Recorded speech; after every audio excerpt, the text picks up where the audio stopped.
Welcome to the Uplander Daily Show, the show for buying and selling deals on Upland. I am your host, Earthshaker. Welcome back to a crazy left field episode today, where we're talking about a guy whose wife apparently has asked him for a divorce after getting into Upland. Planned or unplanned, Brooklyn released in the middle of the night, and the most expensive property ever has been minted today at auction.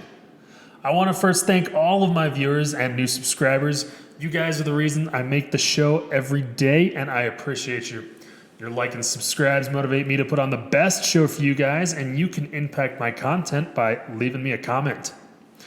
Now on to the release. No update on the Oakland release. Still waiting on a fix and some testing from the developers. I'm anticipating this Friday at the earliest, personally, but if they have issues, I bet it pushes to next week. Brooklyn opened up in the middle of the night last night. I want to say around 8 a.m. British time. Some players are saying it was an unintentional release and they're upset and missed out about it. Some debate around whether it was an intentional move to allow players from other time zones to compete for properties. But it brings up an interesting question, as Upland releases cities currently Pacific time. In the future, when they're doing international releases, do they continue to release at the same time, or do they do releases in other time zones like London, a UK time, Hong Kong, a Hong Kong time, whatever that is, or will they continue to release, during the night in those cities' times? So interesting to think about how they'll handle that in the long run. I mean, the Upland team did come out eventually and said the release was kind of intentional. It sounds like they had intended to release a bunch more FSA properties, but mistakenly released non-FSA properties in a collection. And that was pretty disappointing to a lot of players who wanted to grab that collection, had been eyeing them up, but didn't know that they needed to be ready to compete for them. Looks like 2,000 non-FSA properties were picked up last night, but the team locked it up again in time to save about 2,300 of them. Not the most ideal situation if you were looking to get those, but Upland said they will compensate players by dishing out a generous amount of spark for all players who are in the game right now. We will see how that kind of plays out long run. What do you think, though, about the international release question? Do you think that Upland should change their release times when we move to cities that are abroad, or should they continue to release in Pacific time? It'd be great to hear your thoughts there. Today, Upland auctioned off the iconic Rockefeller Center. It's home of the Christmas tree every year. The Christmas tree comes from a different part of the nation, as well as a bunch of different events every year. Very iconic space in the United States, and no surprises that in today's auction, it was bought by our new leader, Venom. He didn't waste any time either. Snatched that thing up about as soon as it went on auction for a pretty 40 million UPX. And that converts to about $40,000, folks. Definitely effectively leaves Dizzy here kind of in his dust soon. I don't know if Dizzy's going to have a response. I think the leaderboard was a bit broken when I looked at it, so can't say for sure if he's done anything recently, but will be an interesting contest to watch for number one there. When Venom was asked for comments, he said he bought it because, quote, "It's time to take Upland to the next level." And I say to you, Venom, let's go! All right, so today a little change in format going forward. Instead of going over specific properties, we're going to look at neighborhoods and cities that'll be good for your different budgets. So for our dream property category over 1 million UPX, you're pretty much looking in the secondary market in Manhattan and San Fran.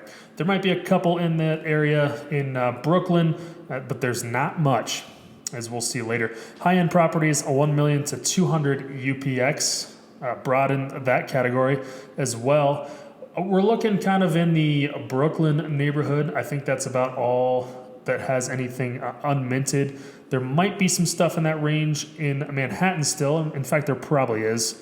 And in the affordable property category, you're looking pretty much in Piedmont collection in Oakland, I think. Maybe some Fresno floor arbitrage.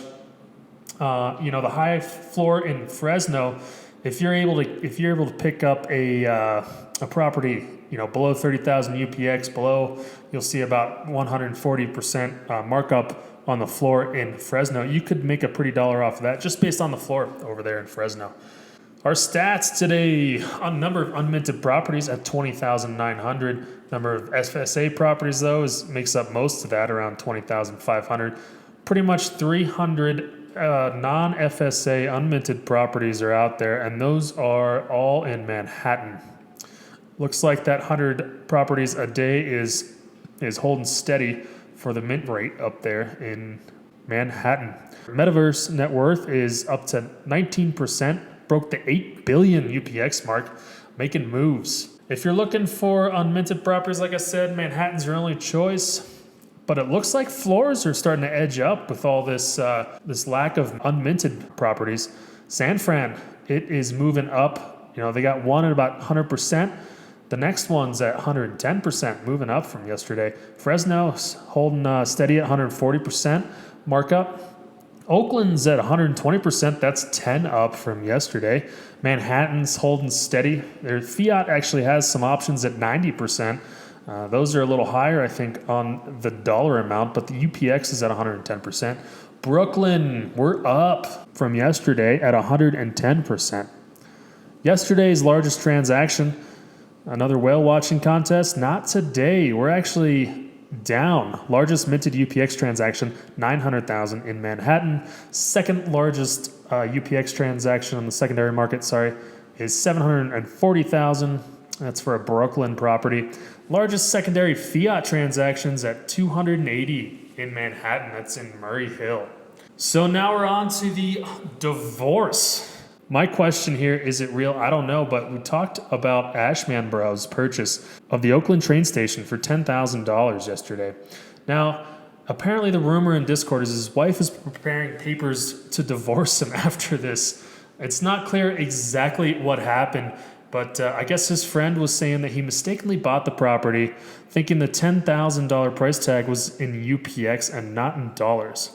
And to be completely honest, I've made the mistake before when I saw the price and thought, hey, look at that. That's a great deal. 10,000 UPX for an iconic property or something right on the train station. But by the time I made my first click or two, I figured out that it was a fiat price and not a UPX price. I'm wondering about the story, though. I'm not sure if it's completely legit or if he just has buyer's remorse. How do you accidentally log into PayPal and confirm the purchase, or even worse, put in your credit card information and not realize the transaction is in dollars and not in UPX?